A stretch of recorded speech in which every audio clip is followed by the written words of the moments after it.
भूमी मालमत्ता गट आला.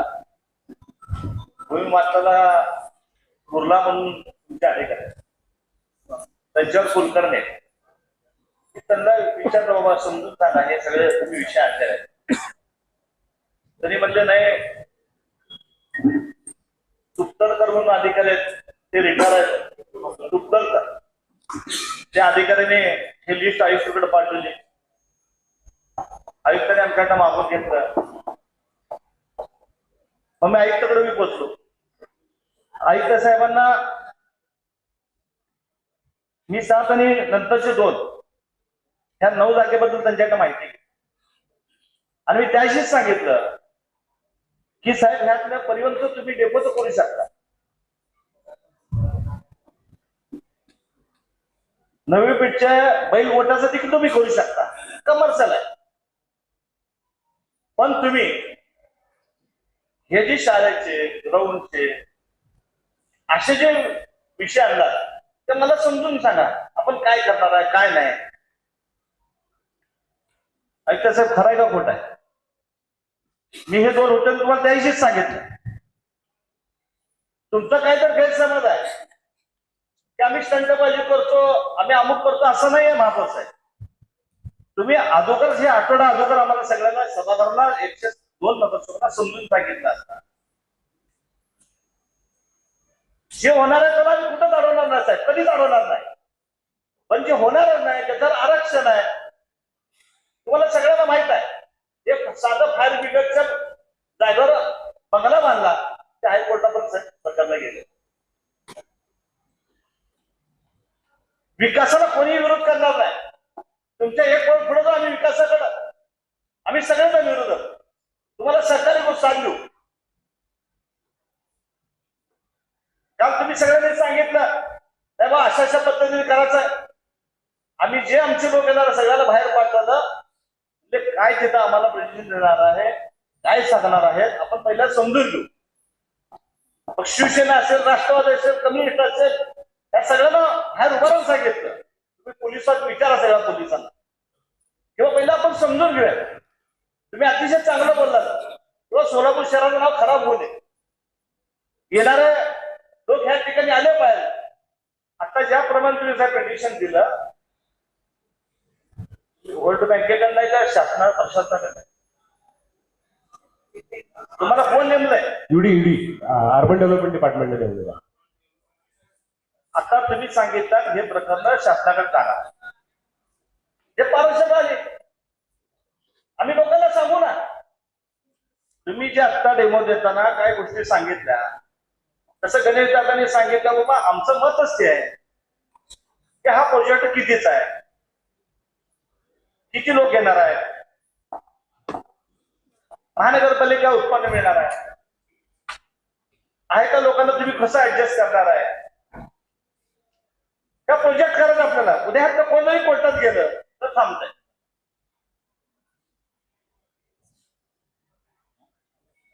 एखादा जरी माणूस कोर्टात गेला तरी थांबतंय. तुम्ही करताना सगळ्या विश्वासात करा. अध्यक्ष साहेब सभागृह नेता महापौर सगळ्यांना विनंती आहे. तुम्ही विरोधक म्हणून आम्हाला विरोध म्हणून बघत असाल अरे बरोबर. आम्हीच आता ते शाळेकडे मुलं क्रिकेट खेळणारी मुलं म्हणजे आम्ही महापौर क्रिकेट खेळू का? तुम्हाला वाटतं आम्ही राजकीय उत्पन्न मारत नाही. जिथं हिताच आहे महापौर उत्पन्नाचा आहे. मी तुम्हाला आणखी एक विनंती करतो. हा प्रोजेक्ट जो आहे तो 1378 कोटीचा आहे. बरोबर आहे. 1400 कोटीचा आहे. तुम्ही ह्या ठिकाणी साहेब सोलरला किती पैसे आहे ह्या ठिकाणी सोलरला या प्रोजेक्टमध्ये किती पकडले आणि मेंटेनन्सला 10% किती पकडले 2 फक्त मला खुलासा करा. ह्याच्यामध्ये सोलापूर महानगरपालिकेकडील शिवाजीनगर येथील सर्वे नंबर 2728 केगाव पार्क येथे 20.6 हेक्टर जागेवर 13 मेगावॅट DC 10 मेगावॅट AC याचं रक्कम सांगा. 85 करोड रुपये भरलेले आहे. आणि मेंटेनन्सला किती पकडलं तुम्ही? अदर ऍक्टिव्ह मध्ये 50 कोटी आहेत आणि 85 कोटी आहे. ह्यात काय आकडा कमी 85 कोटी आणि 50 कोटी, तर ह्यात काय आकडा कमी होता बघा ना तुमचा. 130 135 कोटी हे होतं आणि तुम्हाला पाहिजे फक्त 150 कोटी. मला विषय तुम्हाला कळला का नाही म्हणतो मला. सोलापूर शहराचं मेंटेनन्स रोजच्या रोज निघते. त्या ठिकाणी ड्रेनेज लाईन असेल, अहो मी सगळं काम करा म्हणत नाही त्या तुम्हाला. विषयाला ह्याला पैशाचं तुम्ही सांगायला लागलात. साहेब त्या स्कीम साठी पैसे गोळा करणार ना तुम्ही पाण्याच्या स्कीम साठी गोळा करणार ते कशासाठी करणार. पैसे आपण स्कीम साठी ऐकू साहेब. स्कीम साठी गोळा करत असताना हा मग सोलापूर शहरातली जागा पण आपली डेव्हलप झाली होऊ पाहिजे. दे ना, त्याला मी विरोध करत नाही. तुमच्या लक्षात आलं ह्या 2 प्रोजेक्टला करत असताना इकडे काय पैसे वाचतात का ते बघा. तो मला विषय तुम्हाला. नाही. तू दैनंदिन आता तुम्ही उठे जे आपल्याला ड्रेनेज कसा पैसे आणि हा पैसे घालत ना भावासाहेब. तुमच्या लक्षात येईल का भाऊ पॉइंट ऑफ 1400 कोटी तुम्हाला पैसे गोळा नाही ती कशासाठी पकडले ते सांगते, पण आपल्याला जे शेअर भरायचा आहे तो भरायचाच आहे. म्हणजे पण तो जर हा पण त्याचा जो फरक आहे बापू, त्याचा जो फरक आहे तो आपल्या पर्सेंटेजच्या ह्याच्यात फार नाही. म्हणजे आपल्याला तिथपर्यंत जायचं 300 350 कोटी द्यायचेच आहेत आपल्याला. म्हणजे फार फरक पडणार नाही आपल्या पर्सेंटेजचा. आणि तुम्ही जे म्हणताय ते पारदर्शकपणे त्याचा विषय व्हायला पाहिजे, त्याच्यात काय काय करतं हे कळायला पाहिजे. आपण ज्या दिवशी प्रेझेंटेशन दिलं तर त्यावेळेस पण पाण्याच्या ह्याच्या वेळेस ते सांगितलं होतं की हे 85 कोटी 50 कोटी कशासाठी पकडले त्या प्रेझेंटेशन मध्ये सांगितलं होतं. ही कॉस्ट थोडीफार कमी झाली तर आपल्याला सहकार्य मिळेल महापौर साहेब. शेवटी एका प्रकारचा आपल्याला आपल्याला आपल्याला आपले पैसे वाचवायचेच आहेत. जिथं जिथं आयुक्त साहेब हे पैसे वाचतील एक मिनिट त्याला सध्या आपण 9 रुपयानं वीज बिल लाईटचं बिल भरतो. साधारणतः महिन्याला 5 कोटी रुपये आपला नुसता वॉटर सप्लायचं बिल आहे. तर हे जे आपल्याला रेकमेंडेशन दिले की सोलारकडे जा, तर आपली ओव्हरऑल महापालिकेचे जे पूर्ण जे मेगावॅट मध्ये जर कॅल्क्युलेशन केलं स्ट्रीट लाईट आणि वॉटर सप्लाय तर साधारणतः 20 मेगावॅट पर्यंत जातात. परंतु आपल्याकडे जी जागा उपलब्ध आहे तिथं 13 मेगावॅटचा जो डीसी प्लांट आहे तो बसू शकतो.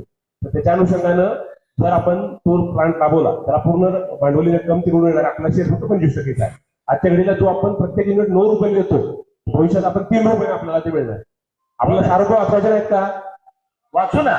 मला वाचवायचे नाहीत का? मला माझ्यावर सांगा. म्हणजे मुद्दा काय आहे आणि याच्यामध्ये रक्कम का वाटते ते पण सांगतो. याच्यामध्ये माननीय मुख्यमंत्री महोदयांनी विशेष आपल्याला सूचना दिली की कसं असतं की जर दिवसा जर वीज निर्मिती झाली तर काही ठराविक वेळेमध्येच आपल्याला ते विजेचं हे मिळतं. त्यानंतर आता नवीन टेक्नॉलॉजी आलेली आहे बॅटरी एनर्जी स्टोरेज, BESS म्हणतात. ते जर आपण ऍड केलं त्याच्यामध्ये बॅटरी आपल्याला ऍडिशनल घ्यायला लागतात. रात्री जेव्हा पीक आवर मध्ये लाईट जे असते आपल्याला साधारण 2 ते 3 तासाचा स्टोरेज करून आपल्याला रात्री जर सोडले तर आपल्याला हायर रेटनं आणि आपल्याला जास्त वेळ जे हे मिळतं आपल्याला जे ज्या युनिटच्या बदल्यात जे नेट मीटरिंग जे म्हणतो ते आपल्याला हायर रेटने मिळतं. त्यामुळे काय झालं की मागच्या वर्षी आपण जेव्हा हा आराखडा बनवला तेव्हा मेडाकडून आपल्याला 49 कोटीचं TS मिळालं होतं. परंतु भारतातल्या जे वेगवेगळ्या सोलार कंपन्या आहेत त्यांना ह्या वर्षी जे 1 एप्रिल पासून जे नव्यानं हे सुरू झालं की भारतातल्या जे सोलार सेल्स आहेत ते घेण्याचे कंपल्सरी केलं. त्यामुळे 10-12 कोटीचं त्यात इस्टिमेट वाढलं आणि साधारणतः 15 ते 20 कोटीचं इस्टिमेट जे आहे ते बॅटरी स्टोरेजमुळे वाढलं. आणि याच्यामध्ये जे पूर्ण आपलं जे जवळजवळ 25 वर्षाची आपण आयुर्मान पकडतो याचं पूर्ण मेंटेनन्स आपण त्या एजन्सीकडेच ठेवणार. त्या अँगलनच आम्ही ते TS घेतलं. त्यात आपल्याला मेंटेनन्स आपल्याकडे नाहीये. जेवढं ते प्रोड्यूस करतील त्याच्या जर त्याने आपल्याला निवडून विकले तर त्याचे पैसे त्या एजन्सीला मिळणार. त्यामुळे मेंटेनन्स आपल्याकडे नसणार आहे. टोटल 25 वर्ष ते साधारणतः 30 वर्षापर्यंत जे मेंटेनन्स त्या जी कोणी एजन्सी त्याच्याकडे असणार आहे. आणि लॉंग टर्म मध्ये आपल्याला म्हणजे आपले जे युनिट आहेत त्याचे 9 रुपये आहे ते आपल्याला 3 ते 3.5 रुपये आपल्याला युनिट बसेल. म्हणजे जवळजवळ आपल्याला तिप्पट फायदा त्याच्यामुळे होणार आहे. जरी आपला एकूण रक्कम तुम्हाला 80 किंवा 90 कोटी वाटत असली तर आपल्याला जो त्याचा पोटेन्शियल इम्पॅक्ट आहे पुढच्या 30 वर्ष 40 वर्षापर्यंत 25-30 वर्षापर्यंत आपल्याला फायदा होणार. पर्यंत अनेक वर्षापासून बाहेर तुम्ही शॉपिंग सेंटर चालू शकता. आजमध्ये तुम्ही जागा जी फुले त्या ठिकाणी तुम्ही पार्किंग करू शकता. त्या ठिकाणी तुम्ही जे होण्यासारखं आहे काळे साहेब जे होण्यासारखे प्रकरण आहेत ते आणा. आपण सगळे एक मताने करूया. पण जे होणार सारखे नाही जे स्कूलचे आहेत शाळेचे आहेत ग्राउंडचे आहेत हे प्रकरण आणू नका. तर चांगले काम आपण मिळून करूया. पण शाळेचे ग्राउंडचे आणि इतर विषय आणू नका बगीचाचे. त्याला आमचा विरोध राहणार आहे. रॉयल एनफिल्डचे अधिकृत डीलर व एक विश्वसनीय नाव म्हणजे चव्हाण मोटर्स. चव्हाण मोटर्स यांचे रॉयल एनफिल्ड शोरूम पोटगी रोड, आसरा चौक येथे आपल्या सेवेत रुजू. बुलेट 350 व क्लासिक 350 हे मॉडेल सर्व रंगांमध्ये हजर स्टॉक मध्ये उपलब्ध. आकर्षक फायनान्स योजना. घरी किंवा ऑफिस मध्ये बसून आम्हाला कॉल करा व डोअर स्टेप टेस्ट ड्राईव्ह सुविधेचा लाभ घ्या. अधिक माहितीसाठी आमच्या आसरा चौकातील शोरूमला भेट द्या. संपर्क 7720 06 90 74.